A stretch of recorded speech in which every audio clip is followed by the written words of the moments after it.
10,000 pesos calamity assistance ang gitunol sa pangamahanang probinsya sa Misamis Oriental.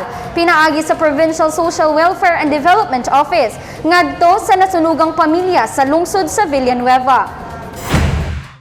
Niadtong Abril 30, 2021, daling miaksyon si Governor Bambi Imano human madawat ang sulat hangyo sa pamilya Buela, lumulupyo sa Barangay Poblacion 2, Villanueva, Misamis Oriental, nga biktima sa sunog nga nahitabo niadtong Marso 4, 2021.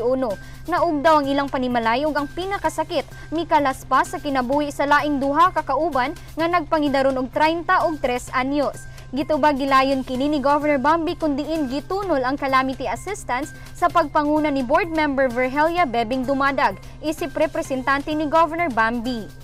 Sila mismo ang idool at kung sa amo ako, kung sa gid ako status, kung pati ako sa gid ako ang nagpumigay ako ng pasalamat. Gipadangat sa mga benepisyaryong ilang dako kaayo nga pasalamat gumikan sa walay puas nga suporta ni Governor Bambi Imano uban ang mayorya sa sangguniang panlalawigan ug tanang buhatan sa Kapitolyo Probinsyal.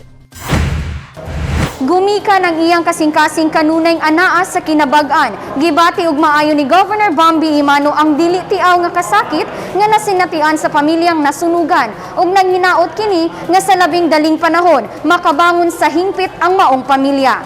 Kauban si Mark Pareha sa kamera. Ako si Lambo Regian Maygay. Alang sa limpyo ug matarong nga panggobyerno, padayon Pilipino.